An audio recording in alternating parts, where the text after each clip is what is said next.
Arratsaldeon, muy buenas tardes, bienvenidos y bienvenidas a las tardes de Tele7. Hoy es lunes 22 de septiembre, sí, 22 de septiembre. Último lunes del verano, quedan muy poquitas horas, aunque parezca mentira, sí, ya sabemos que hemos amanecido con bajas temperaturas, ayer también, bueno, fin de semana un tanto regulinchis, pero era el último fin de semana de verano, porque hoy, exactamente, hoy lunes 22 de septiembre, a las 8:19, no hay 20, sino hay 19, bueno, pues entra el otoño. Ya sé que es una noticia que no querían ustedes escuchar, pero sí, cambiamos de estación, qué bonito, la caída de las hojas, el otoño, cambio de hora, y esas cositas. Bueno, pues hoy a las 8:19, exactamente, damos la bienvenida al otoño, con lo cual, últimas horitas que nos queda de este verano, por lo menos en lo que a estación se refiere, porque vemos que lo climatológico, con las temperaturas que tenemos, pues parece que lo hemos dejado atrás ya, bueno, la semana pasada. Recuerden que el jueves llegamos casi a los 40 grados, que éramos, vamos, de las comunidades autónomas con más altas temperaturas. Bueno, pues ya llega el otoño. Vamos a acompañarles en este recorrido por la actualidad, contándoles muchas cosas, además de la llegada del otoño, y acercarnos a Bilbao, porque el alcalde de Bilbao, Juan María Burto, acompañado por los concejales de Planificación Urbana y Obras Públicas y Servicios, ha recorrido durante esta mañana el barrio de Basurto para ver el resultado de las obras de reurbanización de la calle Luis Briñas que han finalizado este mismo verano, hace nada, pues, como decimos, escasos días. Unas obras que se han desarrollado en dos tramos diferenciados, con una coherencia estética y funcional, y las que se ha dedicado un presupuesto que supera los 2,5 millones de euros. El objetivo de estas obras ha sido ampliar las aceras preexistentes, modernizar el alumbrado, renovar los servicios y los pavimentos, reordenar los aparcamientos y plantar vegetación para darle un aspecto más natural a la calle. El ámbito de actuación de esta fase del proyecto se ha extendido entre la Alameda Urquijo y Avenida Zunzunegui, bueno, pues en entorno de la Escuela de Ingeniería. Como decimos, esa es la primera fase. La segunda fase, pues ha sido la reurbanización de Luis Briñas y ha abarcado la calzada de la calle en el tramo entre Pérez Galdós y la calle Autonomía, la acera de los portales impares y el último tramo de la acera de los portales pares entre Zancoeta y Autonomía. Sin duda, bueno, pues algo muy demandado por los vecinos, que no era un día muy bonito para recorrer la calle, las calles, en este caso, bueno, pues ya finalizadas, con esa inversión supera los 2,5 millones de euros en dos fases, como decimos, aunque bueno, pues no ha hecho muy bueno este recorrido, al mal tiempo buena cara. Bueno, estamos en la calle Luis Briñas. Conviene recordar cuál era la situación de la misma, con unas aceras muy estrechas, muy poco espacio para los peatones, en una zona de tránsito importante, ya que estamos junto a la estación intermodal de Bilbao. Por eso hemos hecho una obra en dos fases, una primera entre la calle Autonomía y Pérez Galdós y una segunda calle, un segundo tramo, perdón, entre Alameda Urquijo y Zunzunegui, la calle esta en la que estamos en este momento. La inversión total entre los dos tramos ha sido de 2,5 millones de euros y fundamentalmente en los dos tramos ha sido, como os decía al principio, ganar espacio para los peatones ampliando las aceras, modificar y mejorar el mobiliario urbano, ganar también zonas verdes con pequeños parterres, mejorar también las redes tanto de agua como de alumbrado. Hemos ganado un bidegorri que tenemos a nuestra espalda y en definitiva creemos que estamos haciendo un barrio, en este caso una zona de Bilbao más amable para la ciudadanía. Ese es el objetivo de esta obra. Bueno, y seguimos en Bilbao, porque el consistorio bilbaíno abre hoy mismo, hoy lunes, la votación de proyectos de los 10º presupuestos participativos. La ciudadanía puede votar aquellas iniciativas que considere más apropiadas para la mejora de la ciudad y de sus barrios hasta el próximo 3 de octubre en la web municipal www.bilbao.eus, mediante un sencillo formulario o también de manera presencial en las máquinas Bilbao Click de los centros municipales. De las 492 propuestas propuestas recibidas, las áreas municipales han seleccionado 50 proyectos, 2 de ellos proceden del Consejo de Infancia y Adolescencia por interés general, oportunidad, viabilidad técnica y económica, que se vinculan a 128 propuestas presentadas por la ciudadanía. Cualquier persona empadronada en la capital vizcaína y mayor de 16 años puede participar y votar tantos proyectos como considere, pero una única vez y sin sobrepasar los 2 millones de euros de presupuesto. La 10ª edición de los presupuestos participativos alcanza poco a poco su recta final. El Ayuntamiento de Bilbao abre hoy y hasta el próximo 3 de octubre el plazo de votación ciudadana para que las y los bilbaínos elijan qué iniciativas populares desean que se incluyan en los presupuestos municipales de 2026. La ciudadanía puede votar aquellas iniciativas que considere más apropiadas para la mejora de la ciudad y de sus barrios en la página web municipal mediante un sencillo formulario o presencialmente en las máquinas Bilbao Click de los centros municipales. De las 492 propuestas recibidas, las áreas municipales han seleccionado 50 proyectos. 2 de ellos proceden del Consejo de la Infancia y Adolescencia. Las han seleccionado por interés general, oportunidad, viabilidad técnica y económica y se vinculan a 128 propuestas presentadas por la ciudadanía.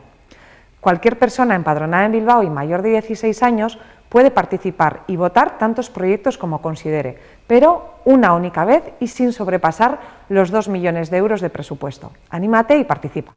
Bueno, el vicelehendakari, consejero de Economía, Trabajo y Empleo del Gobierno vasco, Miquel Torres, ha reafirmado esta misma mañana el compromiso del Ejecutivo vasco con las empresas de inserción durante la rueda de prensa organizada por Gizatea, que es la asociación que agrupa a estas entidades en Euskadi. En su intervención, Torres ha subrayado que las empresas de inserción, además de crear empleo y generar riqueza, contribuyen a reducir la desigualdad, a fortalecer el tejido productivo y avanzar en los objetivos de desarrollo sostenible. Por ello, considera que son un ejemplo de compromiso, innovación y justicia social, que donde hay una empresa de inserción hay empleo, donde hay empleo con apoyo hay transformación y donde hay transformación social hay desarrollo. Cuando hablamos de empresas de inserción hablamos algo más de que sea una más actividad económica de todas las que existen, hablamos especialmente de personas, que es lo que nos importa, hablamos de oportunidades para esas personas y sobre todo hablamos de cohesión social. En este año 2024 que acaba de acabar, estas empresas dieron empleo a casi 2.000 personas, de las cuales más de 1.200 eran trabajadores, trabajadoras en procesos de inserción, es decir, hombres y mujeres que han encontrado estas iniciativas un puente hacia el empleo ordinario y especialmente hacia una vida mucho más digna. Y los resultados son claros. 6 de cada 10 personas que finalizan su itinerario de inserción logran incorporarse al mercado laboral ordinario, el gran objetivo que se persigue. Y ese es un dato que habla además por sí solo. Detrás hay mucho esfuerzo, muchísimo, hay mucho acompañamiento, pero también la confianza de las instituciones en un modelo que tenemos claro que funciona y que funciona adecuadamente. Desde el Departamento de Economía, de Trabajo y de Empleo del Gobierno vasco venimos además haciendo en los últimos años una apuesta firme y además estratégica por apoyar a las empresas de inserción. A través de Lanbide hemos reforzado año tras año el presupuesto destinado a programas de apoyo, lo que ha permitido además crear más puestos de trabajo de inserción, consolidar equipos y abrir también nuevas líneas de actividad. Si miramos los datos, vemos además con satisfacción cómo las ayudas específicas a este tipo de empresas de inserción han crecido de manera continuada a lo largo de los años. En este año 2024 han superado los 14 millones de euros frente a los 7 millones que apenas hace 4 años destinábamos a los mismos programas y proyectos. Y para este año, 2025, está previsto que las ayudas asciendan a más de 16 millones de euros. Pero esto que muchas veces se ve solamente como un gasto y que en un presupuesto lo vemos en un simple número, es una inversión que tiene un gran retorno social y un gran retorno económico, o al menos así lo vemos nosotros desde el departamento. Cada puesto de inserción genera además un retorno a las arcas públicas cercano a los 10.000 euros anuales y además supone también un ahorro equivalente en más de 7.000 euros en prestaciones sociales. Es decir, que las empresas de inserción no solamente crean empleo, sino que también generan riqueza, que es muy importante decirlo habitualmente. Más de 61 millones de euros de ingresos en 2024 y que además también contribuyen directamente a algo que no se nos tiene que olvidar, que es reducir la desigualdad, a fortalecer el tejido productivo y avanzar en los objetivos de desarrollo también sostenible. Por tanto, el reconocimiento del Departamento de Economía y Trabajo de Empleo a Gizatea no solo como un actor fundamental en la inclusión de las personas que tienen menos oportunidades, sino también en una herramienta imprescindible para el progreso económico de toda la sociedad vasca, porque no hay un progreso económico justo si no hay una cohesión social. subvencionada por el Departamento de Cultura y Política Lingüística.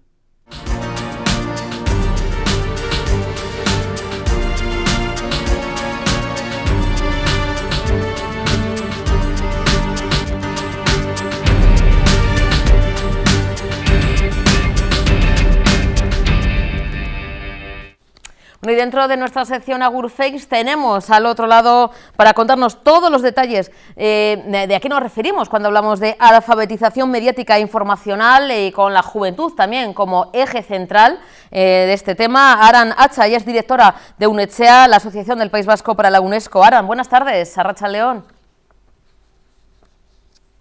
Buenas tardes, Susana, encantada de saludaros. Un placer, Aran, gracias por atendernos. Bueno, Aran, UNETSEA, Asociación del País Vasco para la UNESCO, donde también bueno, pues, nos acercáis y habláis de los valores, ¿no?, y prioridades de la UNESCO a toda la sociedad vasca y centrado en programas, en este caso, que es lo que nos ocupa, ¿no?, dentro de Agurfakes, Aran, en programas educativos, culturales y sociales, poniéndonos bueno, el énfasis, ¿no?, en este caso, dentro de esta sección, en esa alfabetización mediática e informacional, la juventud como protagonistas, además, bueno, otros sectores de la población, ya que, bueno, pues son un poquito el eje vertebrador cuando hablamos de cambios tecnológicos y sociales, pero para que la gente nos entienda, Aran, ¿a qué nos referimos cuando hablamos de alfabetización mediática e informacional? ¿A qué nos referimos con estos términos?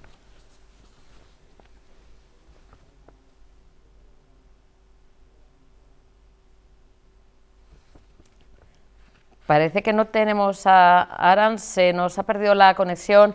Bueno, a ver si podemos recuperar a Aran, si no lo haremos un poquito más tarde o bueno, en otro momento, a ver si podemos recuperarla. Es que no, ni siquiera, no sé si ya nos escucha. Se ha quedado congelada la imagen. Bueno, pues vamos, si podemos, compañeros, con el resto de material dentro de Agurfakes. No sé si, bueno, claro, falla el Zoom. Vamos a intentar solucionar, y quizá un tema de conexión ya. De primeras, cuando hemos saludado a Aran. Aran, ¿nos escuchas? Sí, os escucho. Perdón, Aran, perfecto. Va, perfecto, Aran. No, bueno, resumo, porque no sé si nos has escuchado. ¿Qué entendemos exactamente por alfabetización mediática e informacional y por qué se ha vuelto, ¿no?, estos términos algo tan estratégico en un mundo cada vez más digitalizado? Bueno, la alfabetización mediática e informacional en realidad es que todas las personas tengamos las capacidades para acceder, para entender, para interpretar, incluso crear y compartir información que sea verídica y que lo hagamos de forma crítica y de forma constructiva. Es un elemento que está muy estrechamente ligado a la promoción de la democracia, de los derechos humanos, del desarrollo sostenible, y se ha vuelto muy importante y muy relevante a nivel local y a nivel internacional, porque cada vez encontramos más vías de comunicación, más mecanismos de comunicación, y también cada vez encontramos más interferencias a la hora de generar una información que sea verídica, que sea fiable. Entonces, la alfabetización mediática es saber, entender, interpretar y crear información que sea verídica. No es casualidad, Aran, que bueno, desde la UNESCO se señala a la juventud como un público prioritario, ya que son los usuarios, pues, más activos, ¿no?, de la tecnología digital. ¿Cuáles son los principales retos hoy en día a los que se enfrentan los jóvenes para, bueno, ese consumo y producción también de la información? Sí. Los principales retos a los que estamos viendo, y ya estamos generando documentación científica, es, primero, por un lado, la desinformación, que puede ser una información falsa o una información sesgada que se genera y se comunica con un objetivo interesado, no es de transferir conocimiento e información, sino de generar una reacción por parte de las personas que reciben esa información sesgada, con un objetivo oculto. Y ese es el primer paso, la desinformación. El siguiente reto en el que estamos viendo es el discurso del odio, y eso está muy relacionado con las redes sociales y también con la gestión de los algoritmos, ¿no? Los algoritmos tienden a replicar y a orientar lo que consumimos, especialmente en las redes sociales, y generan información que polariza, que sesga y que puede generar y está generando que se incrementen los discursos del odio a través de mentiras o a través de información no del todo completa o no del todo veraz. Y el tercer punto es que también todas las personas, de una manera u otra, pero especialmente las personas jóvenes, que son quienes tienen un uso más frecuente de redes sociales y de entornos digitales, también producen información o reproducen información o comparten. Entonces, saber cuáles son unos criterios importantes a la hora de qué replicas, qué compartes, a qué das altavoz o incluso qué generas y con qué información lo generas, es fundamental tener una buena formación y una buena alfabetización mediática. Sí, hablamos de formar en pensamiento crítico, ¿no, Aran? Que es algo que también no estamos escuchando dentro también de la sección Agur Fakes, y precisamente, ¿no?, los jóvenes se enfrentan, bueno, y no tan jóvenes, yo creo que toda la población en general, a esa desinformación, incluso un actor, ¿no?, fundamental que ha rompido, ¿no?, en nuestras vidas, que es la IA, la inteligencia artificial, la IA generativa, está a la orden del día. ¿Cómo podemos no sé, aprender no solo a defendernos, sino también a ser actores críticos y responsables en este nuevo, ¿no?, ecosistema digital? Pues es una de las principales preguntas.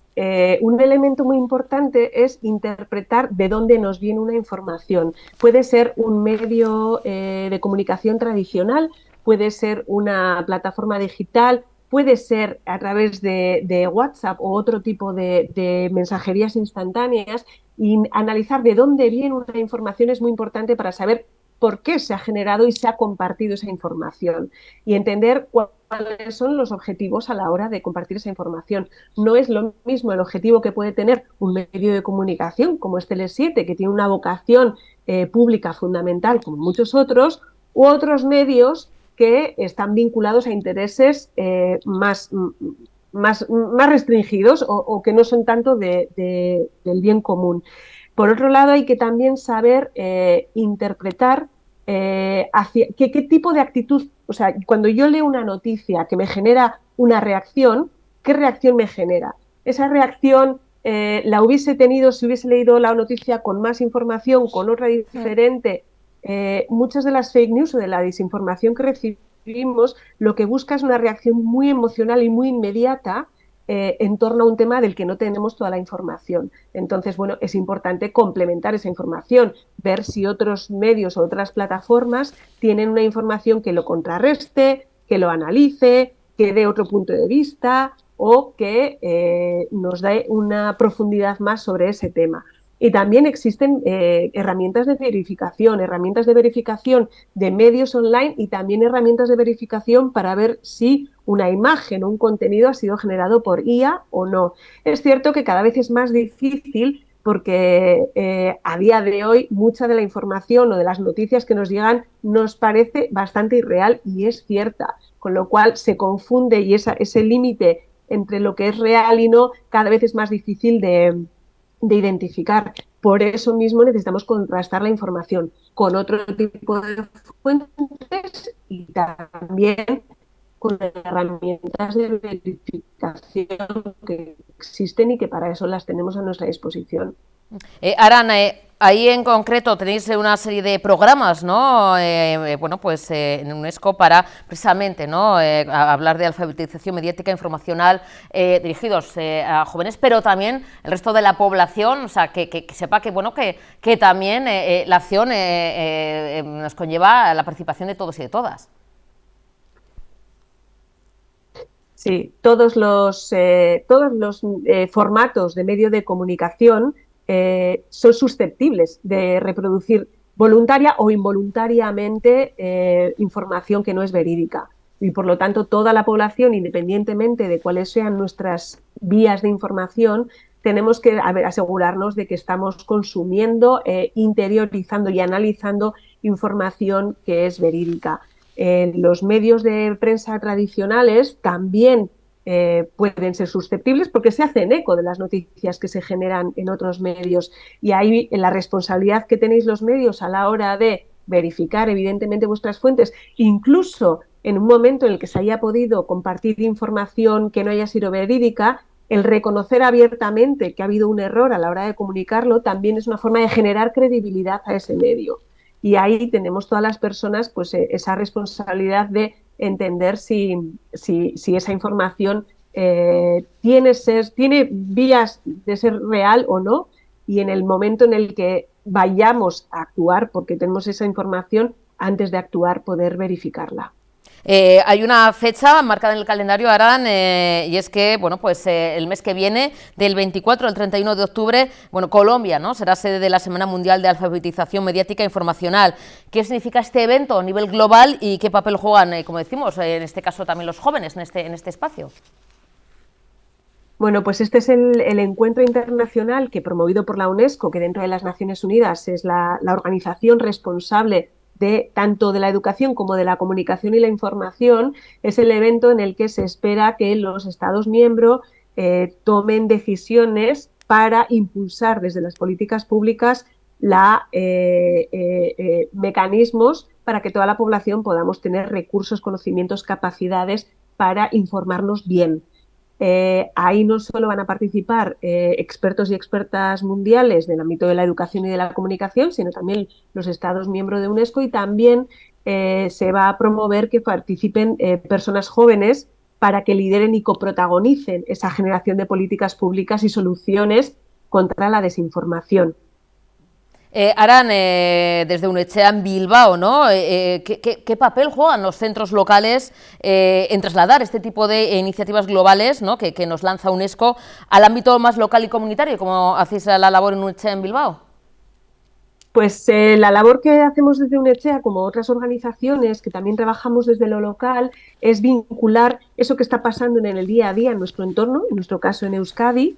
Como sociedad, nosotros somos una asociación vinculada con UNESCO, con reconocimiento con UNESCO, y lo que hacemos es vincular lo que se desarrolla y lo que nos preocupa en Euskadi con lo que ocurre a nivel global. ¿Para qué? Por un lado, para que esos debates globales en los que se pone sobre la mesa qué prioridades necesitamos tener, en este caso, para generar políticas en la alfabetización mediática e informacional, cómo tendría que ser, ¿no? ¿Qué necesitamos desde la experiencia que tenemos desde Euskadi? Y por otro lado, como un ejemplo que es esta conversación que estamos teniendo, para traer a nuestro territorio, a la realidad del día a día de las personas, las organizaciones, los centros escolares o los medios de comunicación, como sois vosotras y vosotros, traer esas recomendaciones, qué herramientas están desarrollando a nivel global que nos pueden resultar útiles. Entonces, nuestro papel es hacer de puente, un puente con una carretera de ida y vuelta para traer y llevar, y que esos grandes espacios de decisión global se nutran de la realidad de lo más local y que desde lo local aprendamos y construyamos conjuntamente. Aran, ¿cómo imaginas la alfabetización mediática dentro de 10 años, una década? La imagino incorporada mucho más en el día a día, no solo de la educación formal, que muchas veces cuando hablamos de educación parece que todo tenga que darse en las escuelas son fundamentales, y estoy segura de que, bueno, porque ya está ocurriendo, los centros escolares están trabajando para educar a sus alumnas y alumnos también en educación informacional y la digitalización, uso responsable y crítico de la digitalización. Pero también lo veo en otros espacios, ¿no? Lo veo como una conversación y actividades que pueden estar ocurriendo en espacios de museos, en espacios de tiempo libre, en los propios medios de comunicación, en el que, bueno, pues ya hayamos entendido y desarrollado capacidades para que esto sea algo del día a día, ¿no? Creemos en este momento, estamos en un momento en el que los medios las vías de información y de comunicación han crecido exponencialmente, pero todavía no hemos desarrollado un poco el conocimiento y las vacunas para utilizarlo de forma crítica y sostenible. Para eso es muy importante que espacios como esa Semana Mundial de la Alfabetización Mediática tenga un compromiso real, porque los estados, los gobiernos tienen un papel fundamental a la hora de desarrollar regulación que proteja a las personas contra la desinformación. Pues Aran, bueno, pues pondremos entre todos y todas nuestro pequeño granito de arena, desde aquí, desde Tele7 y dentro de la sección Agur Fakes, Unetxea, en Bilbao, que bueno, hacéis una labor maravillosa, UNESCO a nivel global, para, bueno, pues hablar de estos temas tan importantes en la era tan digital, que no deje a nadie fuera, ni a jóvenes, ni a los seniors, ni a los mayores, y poder, ¿no?, tener ese pensamiento crítico y poder estar informados, y no lo contrario, que es esa desinformación que está a la orden del día. Aran, volveremos a hablar, espero que dentro de poco. Ya sabéis que tenéis aquí vuestra casa en Tele7 Radio 7. Un abrazo enorme, un besito. Eskerrik asko. Eskerrik asko, un abrazo, Aran, gracias.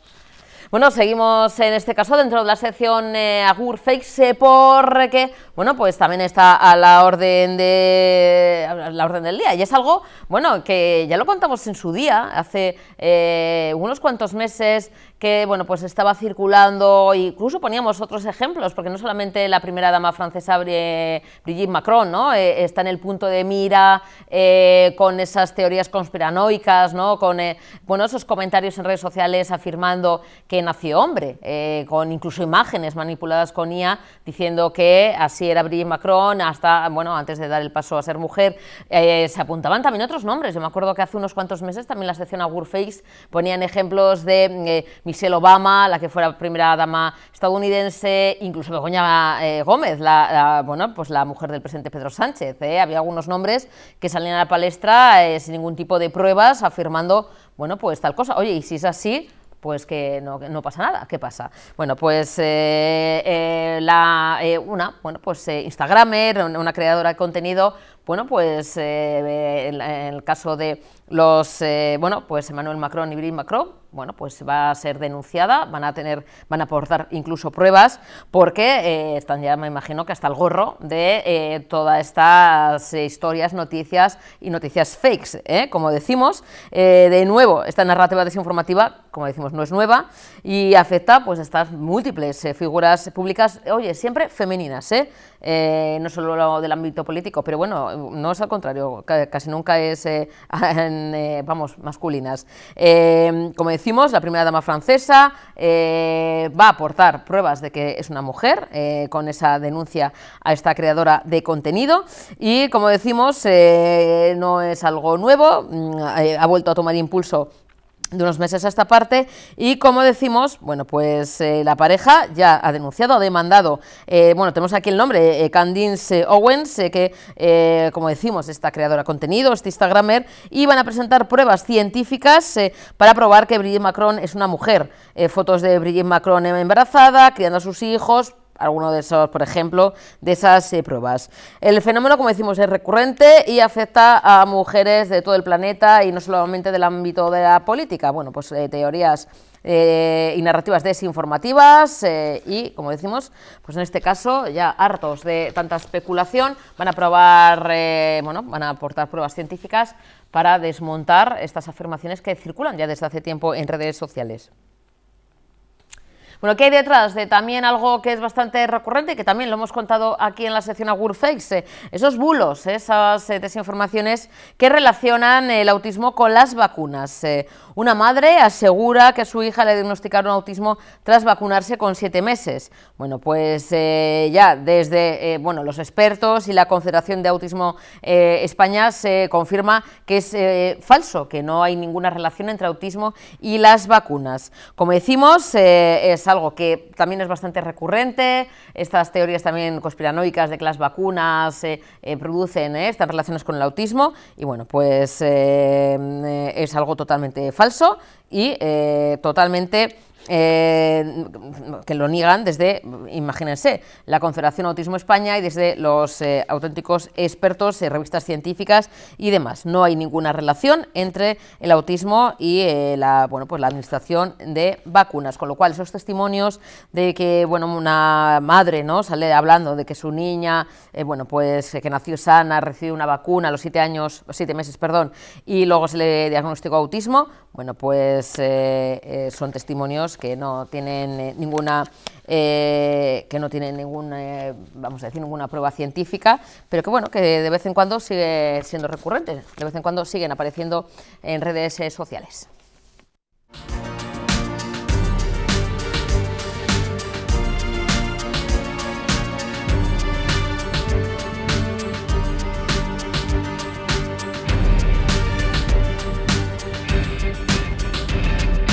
subvencionada por el Departamento de Cultura y Política Lingüística.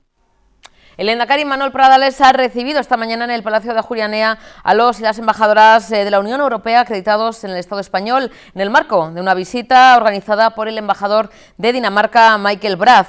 La delegación diplomática, integrada por representantes de 21 Estados miembros, permanecerá en Euskadi hasta el próximo 23 de septiembre, coincidiendo con la presidencia danesa del Consejo de la Unión Europea. El programa de la visita incluye encuentros y actividades relacionadas con los sectores económico, cultural y energético de Euskadi.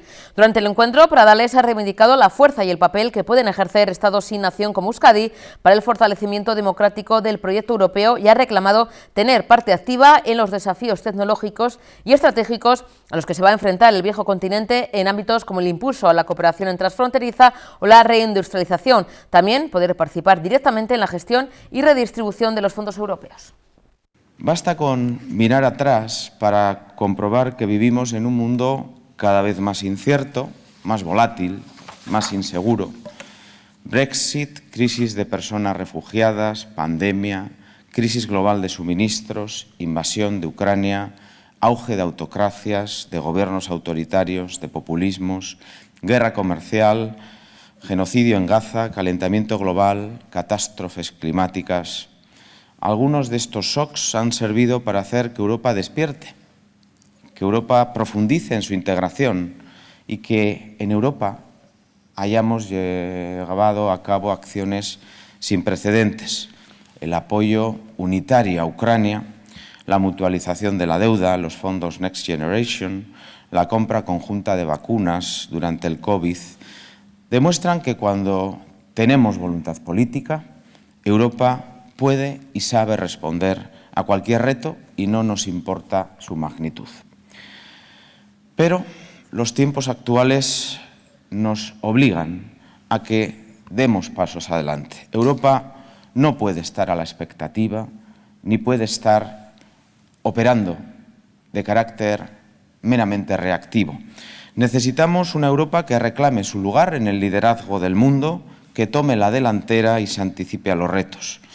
Porque incluso cuando nuestra respuesta es unitaria, a veces llega tarde y tras procesos de negociación demasiado largos. De ello advertía la semana pasada Mario Draghi. Un año después de habernos presentado su informe, hizo balance de su cumplimiento. De las 383 recomendaciones, solo un 11,2% se han cumplido plenamente y un 31,4% mostraban algunos avances parciales.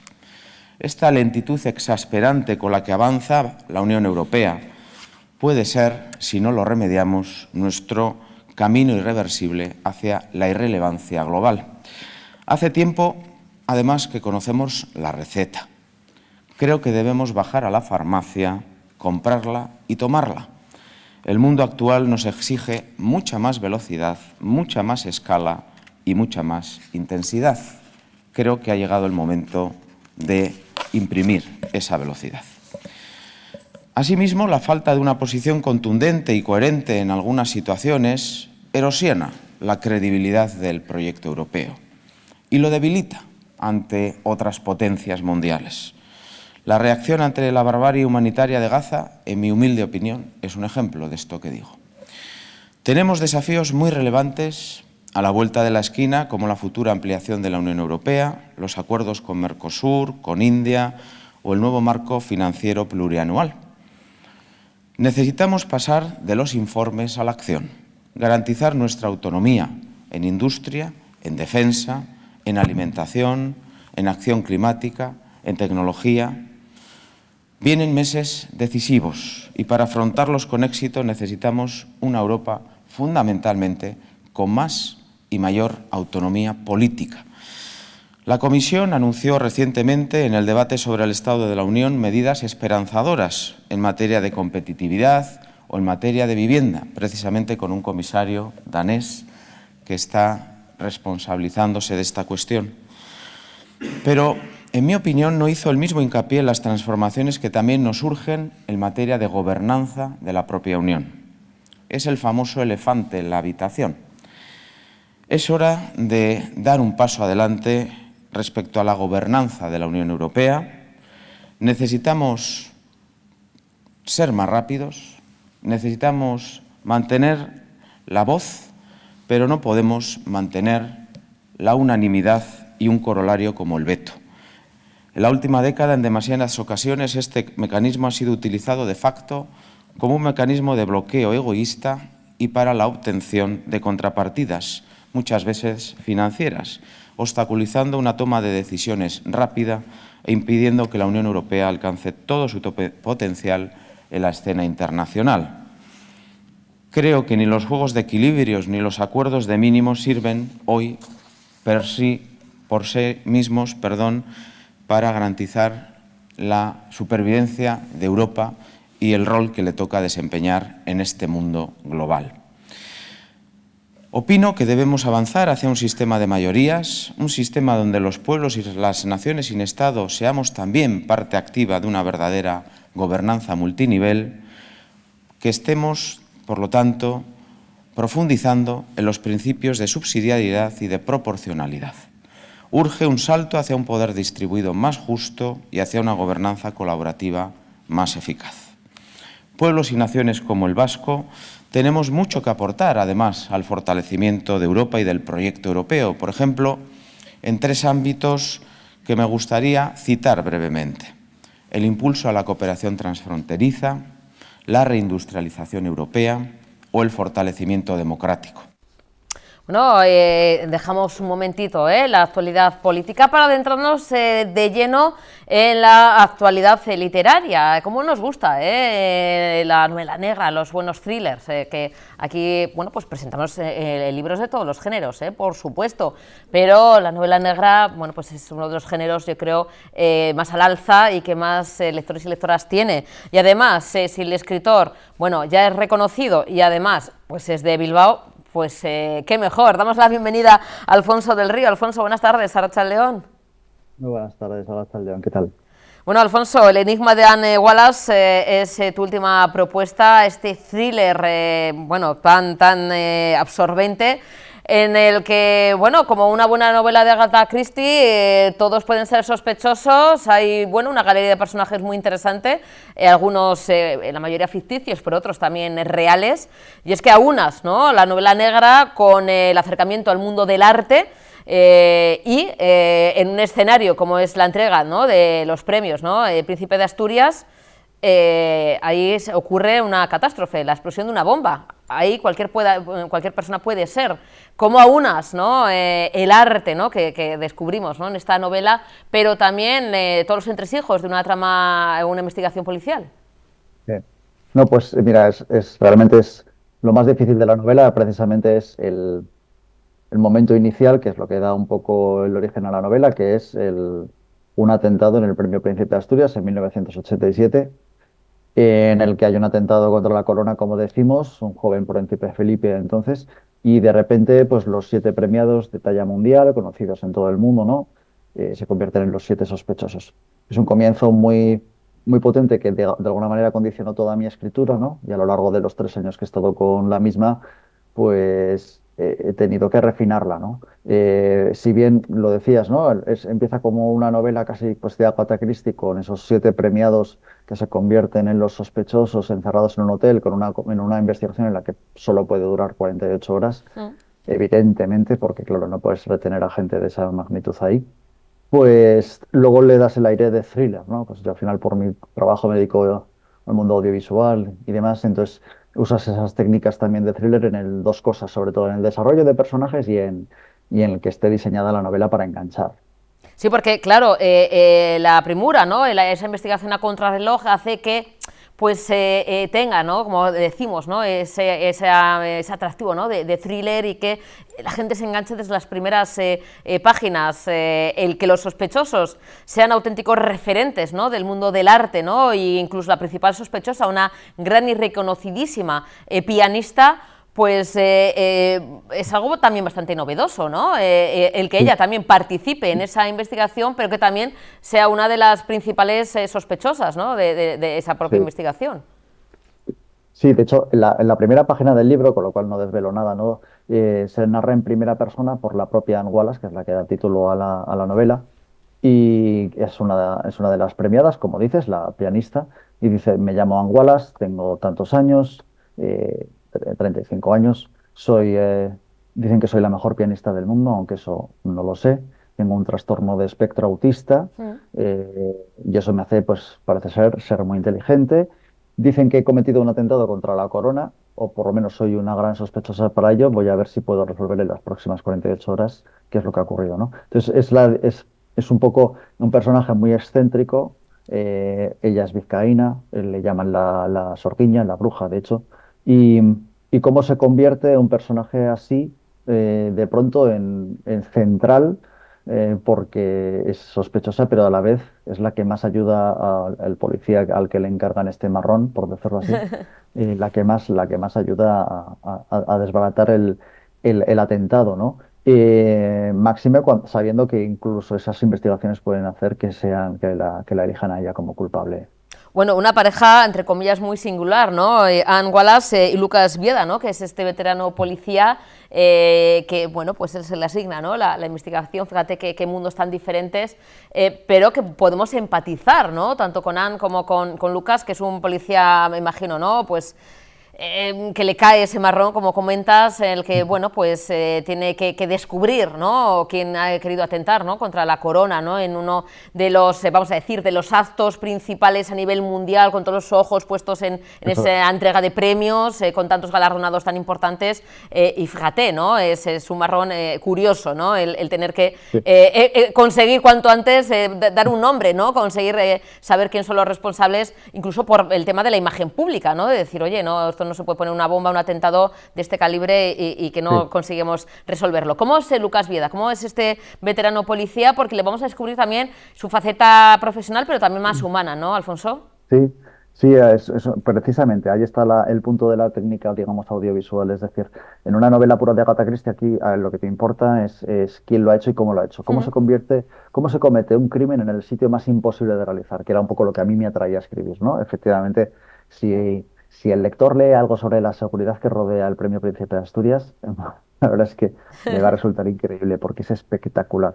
Cómo se produce un atentado y encima contra la corona, y cómo los sospechosos acaban siendo esta gente, ¿no?, tan reconocida. Entonces, bueno, también hablé con cuerpos y fuerzas de seguridad del Estado para decirme qué es lo que habría ocurrido en algo así, ¿no? Pues se formaría una mesa interdisciplinar, como ocurre en la novela, y se elige a una persona, y en este caso se le elige a un tío que es muy poco ortodoxo, precisamente porque le da igual saltarse las reglas y le da igual tener que lidiar con gente tan reconocida y que su nombre, pues, acabe tirado por los suelos por tener que perseguir a gente tan famosa, ¿no?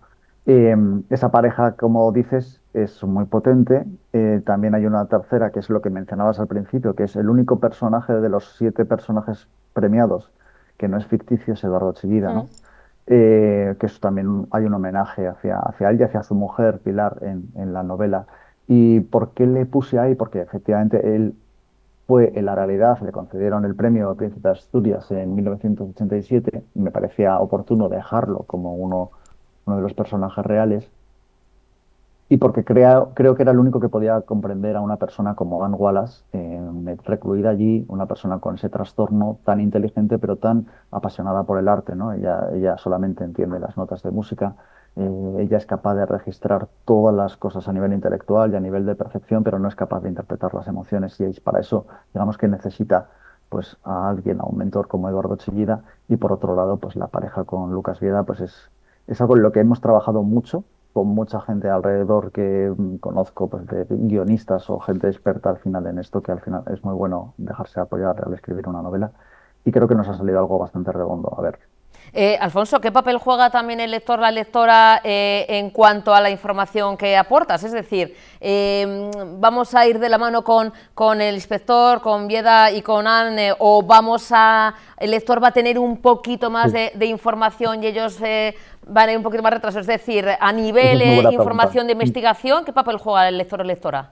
Eso es una gran pregunta, porque es algo que tiene que decidir el escritor, la verdad. Y para no jugársela al lector es importante que casi siempre sepa lo mismo que el inspector o el policía o el que está llevando a cabo la investigación. En un momento dado hay cosas que pueda saber Anne Wallace, investiga por su gran inteligencia por un lado, otras cosas que sepa el investigador, Lucas Bieda, pero realmente hay un momento dado en el que los tienes que sincronizar, ¿no? Y entonces lo que hemos intentado, lo que he intentado al diseñar la novela, que esto me ha costado también pues, un trabajo, que es en cada uno de los capítulos se va poniendo la franja horaria en la que estamos. Tienen 48 horas. Al estar hablando 48 horas, el policía no se puede permitir muchas salidas del hotel, que es donde los tienen recluidos. El Hotel La Reconquista es donde se celebra el cóctel del Premio Príncipe de Asturias.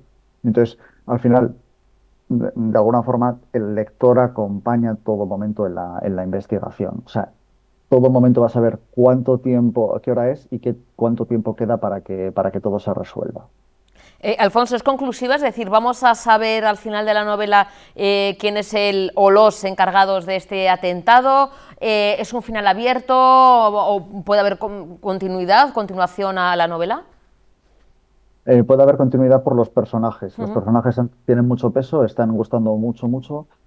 Algunos de ellos ya salieron en alguna novela anterior mía. Las historias son totalmente independientes, no tienen nada que ver, se puede leer en el orden que sea.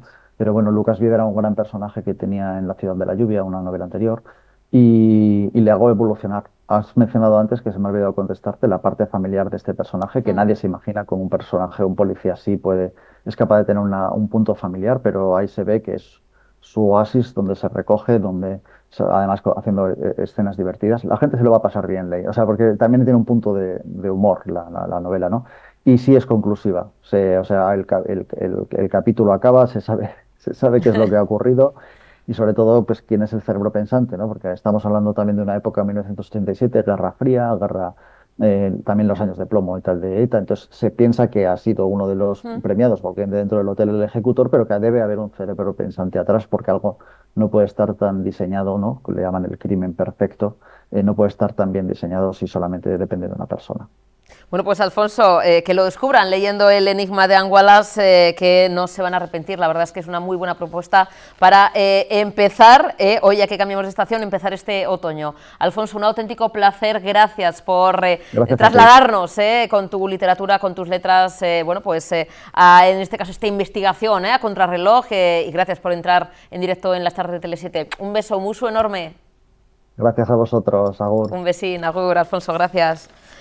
Seguimos aquí en nuestro territorio, porque el consejero de Ciencia, Universidades e Innovación del Gobierno vasco, Juan Ignacio Pérez, participaba bueno, este fin de semana en la inauguración de la Cátedra ITSE de Inteligencia Artificial y Tecnología del Lenguaje de la UPV. Como decimos, en su intervención, el consejero adelantaba que la inteligencia artificial será uno de los ejes estratégicos del Plan de Ciencia Tecnológica e Innovación de, bueno, pues ese Plan 2030, ya que será uno de los 9 faros de innovación que se impulsarán en los próximos 4 años.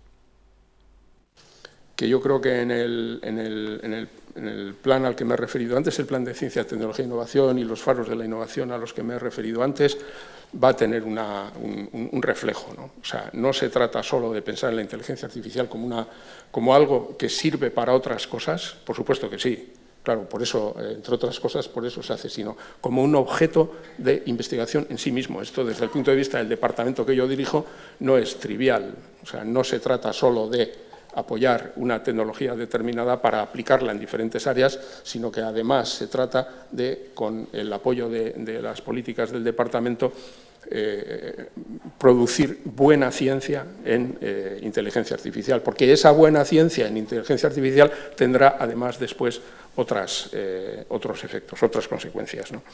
Esto es muy importante. Bueno, la diputada general ha hecho una cosa que a mí me ha gustado mucho, porque pues a mí me pueden las metáforas. Las metáforas me pueden, o sea, yo reconozco que voy buscando metáforas en la vida por todas partes. Es verdad, esto no estoy exagerando, o sea, a mí me gustan mucho las metáforas porque el lenguaje, en última instancia, ya que hablamos de tecnologías del lenguaje, el lenguaje es metafórico, o sea, es fundamentalmente metafórico. Entonces, claro, muchas veces somos más conscientes de las metáforas, otras no lo somos tanto, pero las que ha utilizado la diputada general, en este caso, Eider, son particularmente afortunadas, ¿no? La caja de Pandora, sí, la caja de Pandora y la lámpara de Aladino, ¿no? Bueno, yo soy de los que tiende a pensar más en términos de lámpara de Aladino. porque soy optimista. Yo creo que esto es una característica que tenemos todas las personas que nos dedicamos o nos hemos dedicado a la ciencia. Sin optimismo no tenemos nada que hacer, no nos meteríamos en los líos en los que nos metemos. Pensaríamos que los problemas no son resolubles y porque somos optimistas pensamos que efectivamente son resolubles. Entonces, yo tiendo a pensar eso, pero no dejo de ser consciente en todo caso de que la componente caja de Pandora existe también, ¿no? Y aquí hay cuestiones de carácter jurídico, de carácter ético, de carácter económico, que están en boca de todo el mundo que se dedica a estas cosas y que está alrededor. A mí, sin embargo, me ha interesado mucho más desde el principio y sobre todo en los últimos 2 años, que es cuando más me he dedicado a pensar en esto, las consecuencias epistemológicas de la inteligencia artificial, porque estamos ante una revolución epistemológica y no somos conscientes de eso, en gran parte, ni de lo que eso significa. El hecho de que podamos adquirir conocimiento mediante un procedimiento radicalmente diferente de lo que hemos conocido hasta ahora como método científico es una revolución epistemológica tan grande como cuando surgió el propio método científico o como cuando los pensadores jonios empezaron a pensar racionalmente en el mundo. Es de esa magnitud. Y esto es algo que no podemos perder de vista, porque va a tener consecuencias determinantes en la forma en la que generamos conocimiento y, por lo tanto, en la forma en la que hacemos ciencia. Y esto, desde el punto de vista de alguien como yo, que tengo la responsabilidad en este momento de la política científica del país, no lo puedo perder de vista.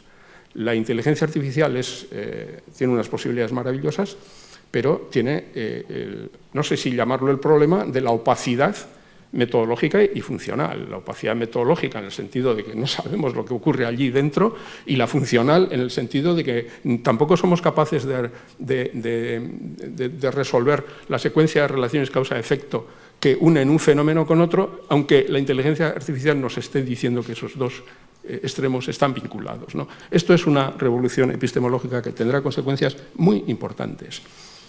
Claro, podré decir, y si no al tiempo, pero para cuando haya pasado el tiempo probablemente ya nadie se acordará de esto y si no ocurre, pues tampoco se acordará nadie y no pasará nada. Pero bueno. Bueno, se conmemora el centenario del fallecimiento de Santos López de Letona, una figura clave en la historia industrial de Vizcaya, y con tal efeméride se ha organizado una exposición, una vida tejida entre dos mundos, en la encartada Fábrica Musoa. Tenemos al otro lado a su directora, Ainara Martínez. Ainara, buenas tardes. Arratsaldeon.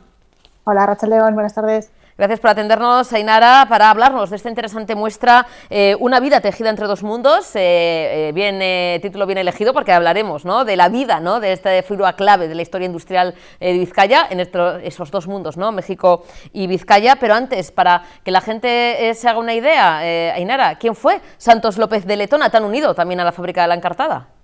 Bueno, pues Santos López de Letona, la razón por la que hemos elegido a este personaje es porque fue uno de los 5 primeros accionistas de la fábrica, uno de los 5 fundadores. Pero además de eso, pues fue un personaje fundamental para el desarrollo industrial de Vizcaya, también para el desarrollo del urbanismo de Bilbao, de su ensanche, y también en su ciudad de adopción, en Puebla, pues un personaje importantísimo tanto en la economía como en el urbanismo y la industria. Probablemente el motivo por el que es más conocido es porque fue el promotor y principal impulsor del puente Vizcaya, del que coloquialmente llamamos el puente colgante, que es patrimonio mundial, pero es que además su legado está muy presente tanto en la Encartada, que hoy es uno de los museos industriales más importantes de Europa, como en fábricas que todavía siguen en funcionamiento, como la fábrica textil La Josefina, que ahora está integrada en la multinacional Bridgestone en Usánsolo, con lo cual, bueno, pues su legado está mucho más presente de lo que a primera vista podría parecer, no solo un nombre de un prócer que vivió hace 100 años. Bueno, el objetivo, ¿no?, de la muestra, Ainara, precisamente es eso, ¿no?, ofrecer a los visitantes un espacioso de reflexión y de acercamiento sobre qué entendemos por progreso y emprendimiento, ¿no?, y además también de manera muy inclusiva y comprometida, ¿no?, como era, ¿no?, esta figura tan relevante. Eso es, porque bueno, desde la Encartada Fábrica Museoa siempre defendemos que el patrimonio industrial lo que hace es confrontarnos con los problemas de nuestro tiempo. No solo son cosas que pasaron hace unos años o incluso décadas o siglos, sino que son elementos que que nos pueden plantear reflexiones que están absolutamente vigentes, ¿no? Y en ese sentido, bueno, pues ahí tenemos a un emprendedor, como lo llamaríamos hoy, cuya, como digo, huella está muy presente, pero que también ha marcado, para bien y para mal, la historia actual de Vizcaya. Tenemos también a una persona migrante que fue a México y allí hizo fortuna y de allí volvió y siguió invirtiendo. Y tenemos además a un hombre que, como tantos otros, porque esto no es excepcional, pero como tantos otros, debe gran parte de su fortuna y de su éxito a un matrimonio, en este caso con Josefa Gómez de Rueda, con una mujer de origen santanderino, pero ya nacida en Puebla, en México, que es la que aporta gran cantidad del capital que puede manejar Santos López de Letona precisamente a través de la dote del matrimonio, y que además está muy implicada en los negocios mexicanos, en la compra de terrenos, en la puesta en marcha de empresas, y que bueno, pues va a ser una figura fundamental que esté, bueno, pues digamos la socia capitalista, ¿no?, de este empresario. Con lo cual, en ese sentido también hemos querido reivindicar su figura para ver cómo muchas veces los méritos no son solo éxitos individuales, sino muchas veces fruto del trabajo colectivo, como en este caso pues de esa alianza matrimonial. Ahí estamos viendo imágenes, Ainara, hace unos días, hace muy poquito fue la inauguración, bueno, pues también, ¿no?, con palabras de Leixuri Arrizabalaga, diputada de Euskera, Cultura y Deporte de la Diputación Foral de Vizcaya, una exposición que todavía, ahora comentaremos, se puede disfrutar, pero vemos el material, ¿qué podemos encontrar, ¿no?, dentro de sus archivos, algo único reunido en el propio museo, la Encartada? Eso es, hemos querido darle a la exposición la apariencia de un pequeño gabinete de curiosidades con unas vitrinas a las que podemos asomarnos y donde se ha reunido la documentación que permite reconstruir la vida de una persona. No tenemos objetos personales, no tenemos elementos que puedan tener una vinculación quizás más directa que Santos López de Letona haya tocado con sus propias manos, digamos, ¿no?, sino lo que tenemos es la materia prima que ha servido a la comisaria de la exposición, María Jesús Pacho, para reconstruir su vida, empezando por la partida de nacimiento, mejor dicho de bautismo, pero una anotación que dice: esta mañana a las 10:30 de la mañana ha nacido en Ceanuri un niño llamado Santos López de Letona, es decir, el primer registro que deja documental, hasta la esquela que se publica con motivo del cabo de año del fallecimiento, tanto de él como de su esposa, porque fallecieron con muy poquita diferencia, con 10 días de diferencia. Y todo lo que hay en medio, desde la partida de matrimonio, el libro de registro de las sociedades tan importantes en las que ingresa, como por ejemplo la Sociedad Bilbaína de Bilbao, los planos de los edificios que promovió, la patente del puente colgante, todos esos pequeñas miguitas, podríamos decir, o piezas de puzzle que han ayudado a reconstruir esa vida. Todo eso depositado, como digo, en ese gabinete de curiosidades, permitiendo que el público, que siempre bueno, pues tiene esa jaquimiña, ¿no?, esas ganas de saber, pueda reconstruir ese itinerario vital. Fíjate, como decimos, el nombre de la exposición, una vida tejida entre dos mundos, esos dos mundos, ¿no?, tan diferentes, México y, fíjate, Euskadi y Vizcaya, ¿no? Eso es, porque Santos López de Letona sale muy joven de su pueblo natal, de Ceanuri. Es además, en ese sentido, un personaje atípico, porque la mayoría de los indianos, de esas personas que fueron a América y hicieron fortuna, bueno, pues han tenido otros orígenes, ¿no? Por ejemplo, la Encartada está en una comarca, las encartaciones del que han salido muchas de esas personas, pero es menos habitual personas de origen arratiano, como era él, ¿no? Sale con apenas 20 años, recaba primero en Cuba, no olvidemos que Cuba en ese momento era colonia española, por lo tanto, bueno, pues estaba dentro del Estado español, pero de ahí enseguida da el salto a México, y ahí es donde hace fortuna. Ahí empieza a tejer esas redes y esa vida que decíamos, ¿no?, entre dos mundos. Pero es que además no solo tiene éxito allí, sino que vuelve. Viene también su esposa, para ella es la primera migración, ella es nacida en Puebla y viene a Vizcaya, y en vez de limitarse, como muchas de estas figuras que lo que hacen es quedarse haciendo, bueno, pues grandes donaciones, impulsar escuelas, poner en marcha, no sé, pues de hacer donativos para las iglesias, que no digo que esté mal, eso ha contribuido muchísimo a nuestro patrimonio, ¿no?, construir las viviendas donde luego quedarán. Además de hacer esas cosas, porque también las hace, Santos López de Letona y Josefa Gómez de Rueda van a invertir su fortuna, y la van a invertir, pues como hemos comentado, ¿no?, en todos estos negocios, en el ferrocarril, en el negocio inmobiliario. El ensanche de Bilbao también, en lo arquitectónico, es decir, además del puente de Vizcaya, también fue uno de los impulsores del ensanche de Bilbao, ¿no? O sea, es decir, en lo arquitectónico también fue una figura relevante. Eso es, porque cuando él llega a Bilbao, en la década de 1880, el ensanche justo Bilbao acaba de anexionarse la anteiglesia de Abando y se está diseñando su plan de ensanche, con lo cual es un momento estupendo para invertir, es un negocio fabuloso, comprar solares construir viviendas que él dedicará al alquiler. ¿Alquiler para quién? Para las clases burguesas, es decir, para las personas que tienen una posición económica bastante desahogada, adinerada, que quieren vivir en casas de cierto prestigio y que quieren tener una nueva imagen en esa nueva ciudad, en ese Bilbao que se está construyendo, ¿no? Entonces ahí él va a tener, como suele decirse, muy buen ojo, va a tener un olfato muy fino para los negocios y va a construir en los mejores lugares, en la Gran Vía, en la calle Ledesma, toda la fachada de los jardines de Albia junto a la iglesia de San Vicente de Abando, que era el lugar emblemático de ese nuevo ensanche, ¿no? Él se va a posicionar ahí y hoy en día, bueno, pues dar un paseo por ese barrio de Abando es realmente recrearse en las construcciones que él promovió. Ainara, ¿hasta cuándo se va a poder visitar la exposición? Recordemos, el Museo de la Encartada en Balmaseda, porque además de la exposición, bueno, hay alguna que otra sorpresita porque hay alguna actividad paralela también, ¿no?, a la muestra.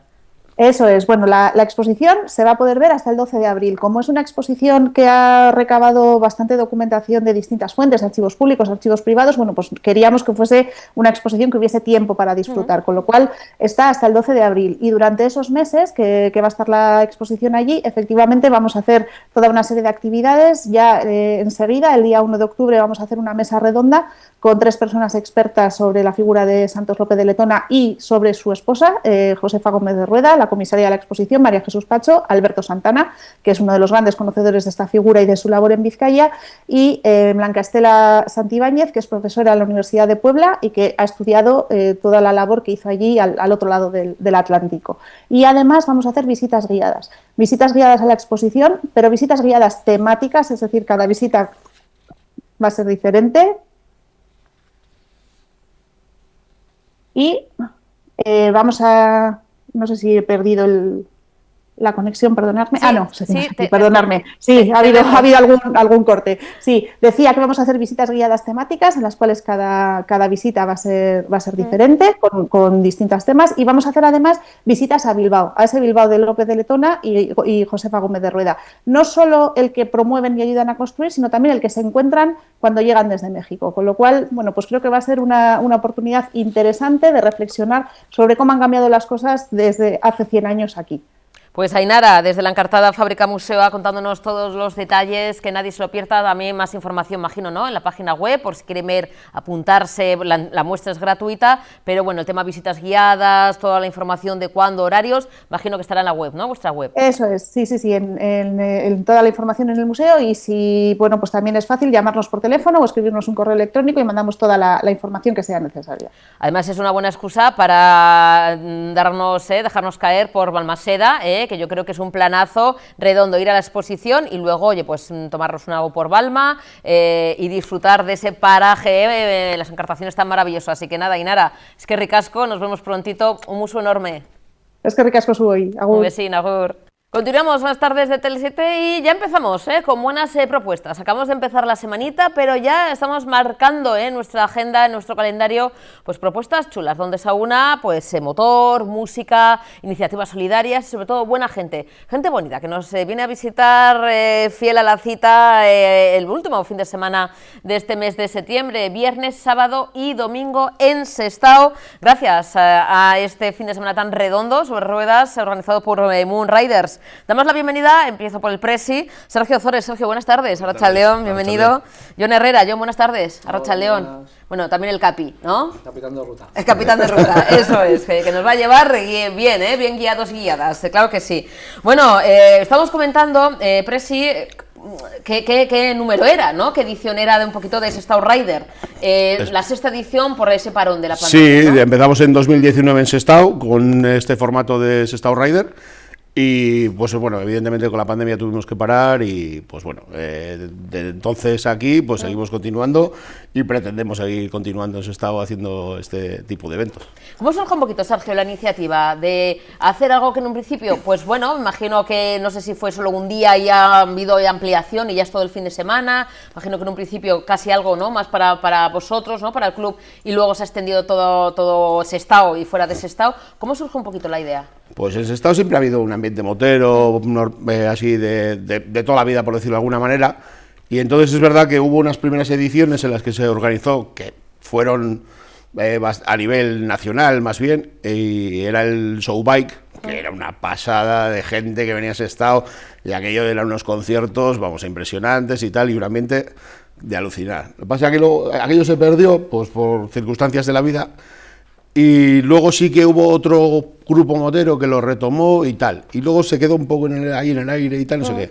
Entonces nosotros recalamos en Sestao, porque veníamos ya, Monriders viene de otros municipios de aquí de Ezkerraldea, y recalamos en Sestao, y entonces volvimos que reimpulsamos esta iniciativa de volver a hacer la fiesta de motos en Sestao, y de esa idea surgió, de todo lo que venía de antes, y intentamos darle un formato más o menos parecido, y bueno, esto es lo que nos ha ido surgiendo. A medida de, según va pasando los años, pues vamos ajustando un poquito, viendo qué es lo que a la gente le va gustando más, demanda, y bueno, creemos que lo estamos haciendo bien. Sí, porque, claro, todo esto conlleva mucho esfuerzo, ¿verdad, John? El organizar, ¿no? Ahora hablaremos, conciertos que son gratuitos, bueno, pues monólogos, es decir, un montón de gente, además, como digo yo, muy guapa, muy bonita, porque conozco a muchos de ellos, con el esfuerzo, ¿no?, de organizar un evento de este calibre, 3 días. John, bueno, contéis con el ayuntamiento, ¿no?, de Sestao apoyándoos, y más colaboradores que se van sumando, ¿no? Yo, hombre, claro, es lo que tiene ya hacer las cosas bien, que luego ya la gente se va sumando un poquito, ¿no? Sí, al final, bueno, todos apoyan bastante ahí en el... Estáis a gusto en Sestao, ¿no, John? Sí, yo no soy de Sestao, soy de otro lado, pero bueno, estoy a gusto aquí, llevo ya un par de años con ellos. Y bueno, bien hecho el cambio que hice y a gusto que estoy con ellos. Pues nos da igual ya. Porque ya no...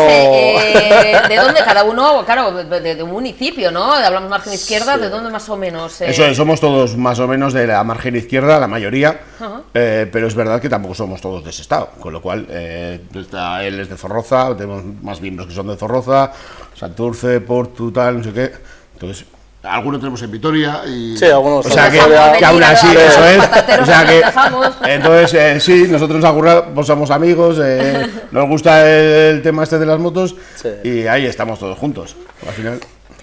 Arranca este viernes, último fin de semana además del mes de septiembre. ¿Con qué arrancamos, Sergio? Porque ya empezamos ya hasta con música, ¿no? A las 8 empezamos, a 8:30 ya hay musiquita, ¿no? Para calentar motores. Sí, el viernes tenemos a DJ Blaster, que es un clásico ya en nuestro calendario, que viene todos los años, todos los viernes, nos ameniza pinchando, haciendo esto de DJ.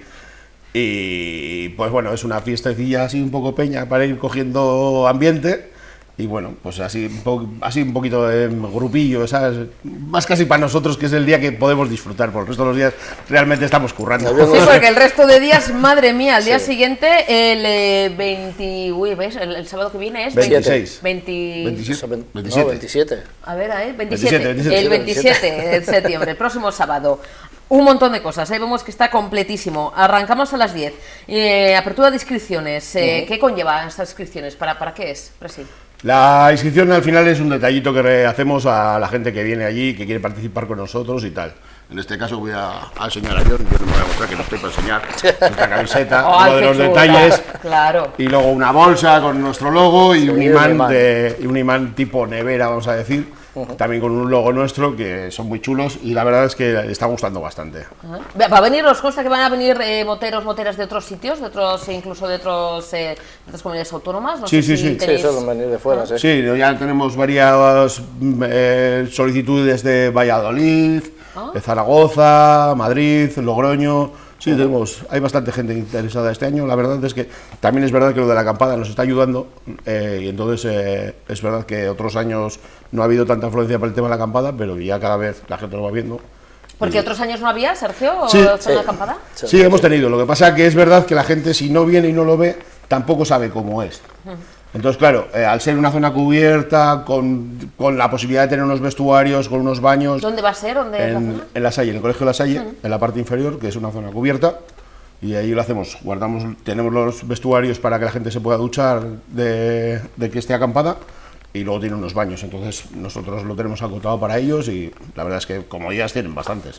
Claro, es que es esta concentración, este festival, ¿no?, de 3 días del motor, ¿no?, y de la música, que me imagino que tendrá eco en otros lugares, es decir, gente que igual el año pasado no acudió, le gustó, y ya se corre la voz y ya vienen a Sestao, ¿no?, estos días.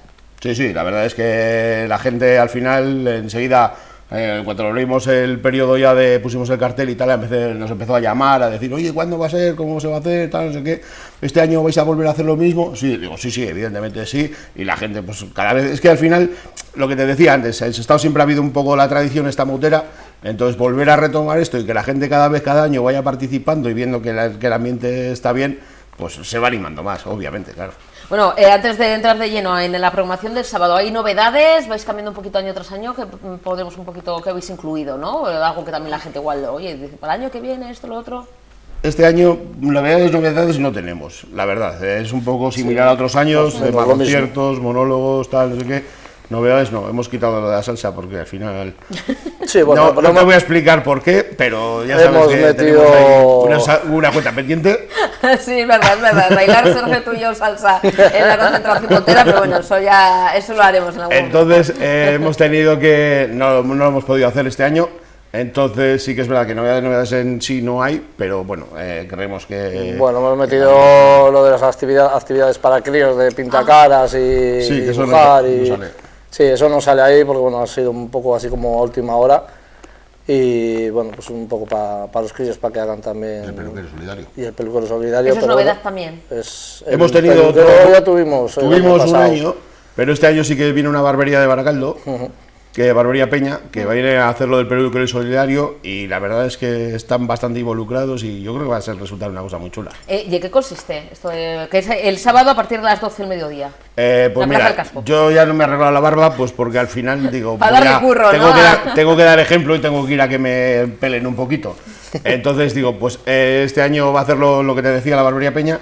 ¿En qué consiste? Pues ellos van a trabajar gratis, porque todo lo que se recaude lo vamos a donar a la Asociación de Motos de Emergencia. Porque al final Motos de Emergencia es una asociación que trabaja gratuitamente con nosotros, que vienen a todas las rutas, de no las nuestras solo, sino también de otros grupos. Entonces ellos están currando, son médicos, están currando, salen de su curro y vienen con nosotros a echarnos una mano para que no pase nada si nunca pasa en las algo, rutas. pues estar ahí, ¿no? Eso los es. primeros, ¿no? Entonces nos parecía una causa justa, que hay mucha gente que lo necesita, evidentemente, pero en nuestro mundo, pues al final ellos son los primeros que nos echan una mano y creíamos que era lo más justo este año pensar en ellos. Oye, qué bonito. Es a partir del sábado, a partir de las 12, en la Plaza San Pedro, que me he dicho es el caso, no. Plaza San Pedro, está la peluquería solidaria. Bueno, más, porque hay música, monólogos, ¿qué encontramos el sábado? El sábado... 6 conciertos tenemos. ¿3 no? 6 conciertos, el monólogo y...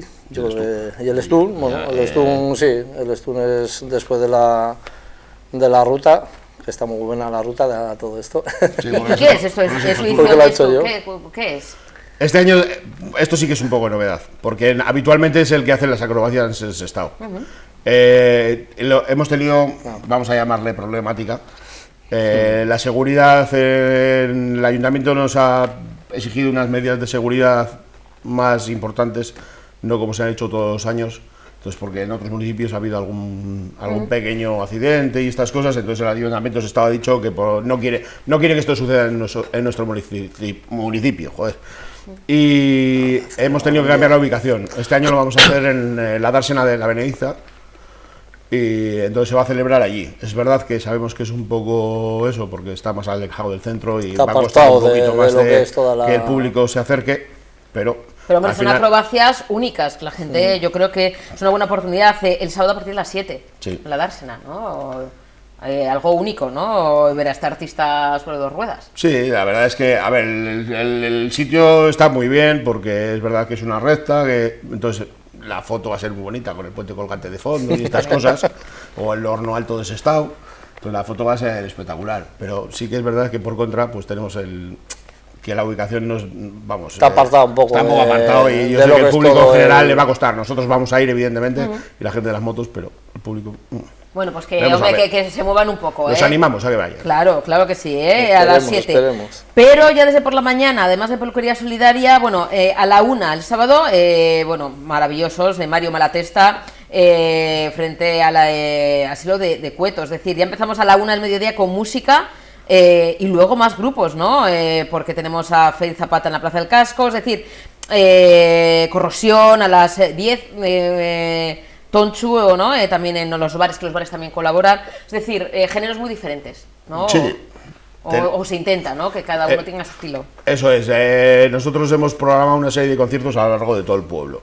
Entonces es verdad que Malatesta pues empieza donde el asilo, que está en una esquina de Sestao, por decirlo de alguna manera. A su vez hay otro concierto un poquito después, más cerca del aparcamiento, y luego seguido el de Ferizapa tenemos a las 5 en la Plaza del Casco. Entonces intentamos abarcar todo el espacio posible, para luego acabar finalizando pues en el Harley que tenemos nosotros, que es nuestra sede, que tenemos un pequeño concierto, más los que están en Plaza San Pedro, que son Mi Dulce Geisha y Corrosión. Corrosión, a partir de las 10 de la noche. Cuando hablábamos de que también, además de música, hay monólogos, hombre, nuestro queridísimo Víctor Amiliva, ¿no? que es uno de los grandes, que también yo creo que repite, ¿no? Hasta en las ocasiones. Sí, el año pasado ya estuvo, gustó, entonces este año le hemos buscado otra ubicación que creemos que le va a dar más juego, porque es una plaza que hay junto al ayuntamiento.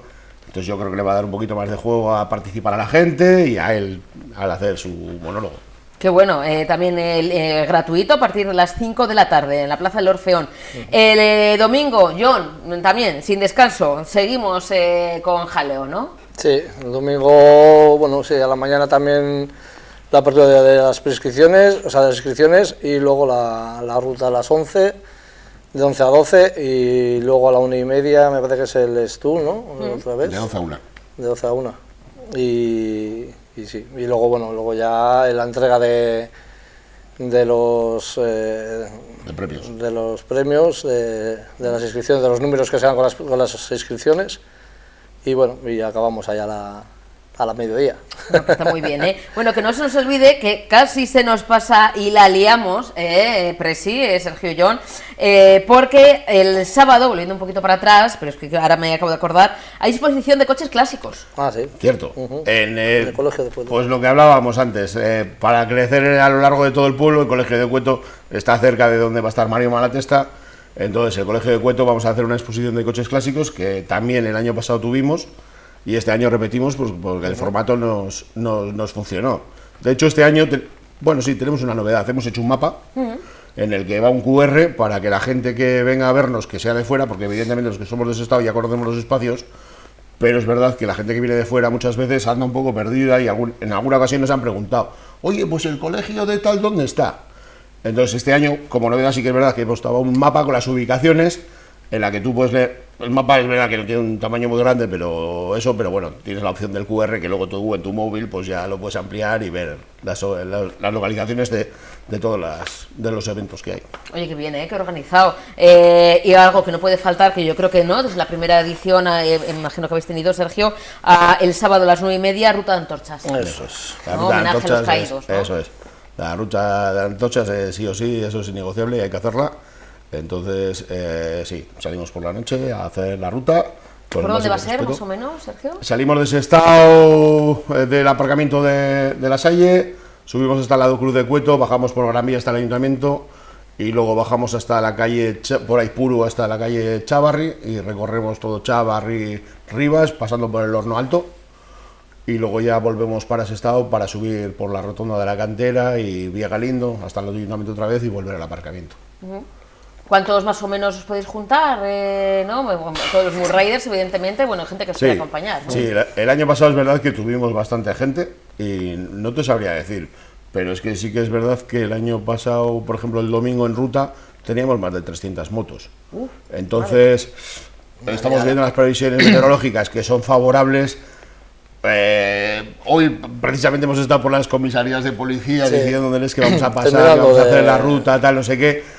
Y nos decían, horarios, pues es que la previsión es buena y si encima el tiempo nos respeta, pues... Se puede casi igual duplicar de los claro, 300, ¿no? No sabemos, pero... Se supone que va a hacer bueno hasta encima ahora bueno. Sabemos que tenemos un número amplio, o sea que...